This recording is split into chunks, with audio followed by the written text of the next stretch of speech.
Lokatsiyamizni aytib o'tib ketamiz. Oldin kvartiramizni bemalol ko'rishlaring mumkin. 3 xonali, birinchi etajda skvoznoysi ham bo'ladi. O'zi asli uglovoyda, yonimiz pekarniligi uchun skvoznoy deyapmiz. Ikki tomoni огород, plus podvali ham bor ekan. Огородning o'zi 1 sotiklik, remontlari zo'r, ideal. Shuni kirashish sababi yangi remont qilib, gilomlargacha aboy, jaluzi parda, akfarom hammani qo'yib qo'yganlar.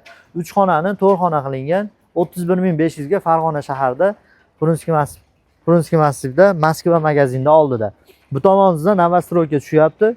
Domimizni ko'ryapsizlar, daraxtlar ekilgan, juda ham salqin chiroyli, yomg'ir yog'ayotganda ham juda chiroyli ko'rinadi. Kvartiramiz burchakda, birinchi etajda. 3 xonani 4 xona qilingan, 5 etajli domni birinchi etaj ekan. Ba'dan o'zi chiqasiz bo'ladi katta yo'lga. Mana yerdan shunday chiqib, T'dan chapga, keyin yana chap qo'lda yo'lga chiqasiz. Prunskiy massivga chiqadi. Pastki raqamlar egalari Farg'ona shaharining markazidan mana shunaqa chiroyli kvartira so'raganlar jo'natamiz. 2 xonalilar 28 minggacha sotilgan. 2 xonali kvartira. Bu 3 xonali kvartira tem bo'lib 3 xonani 4 xona qilib, tayyor qilib, balkonga oshxonani olib chiqib qo'yganlar. Telefon qilsalaring 31500 ga pastki raqamlar egalari telefon qilaverasizlar.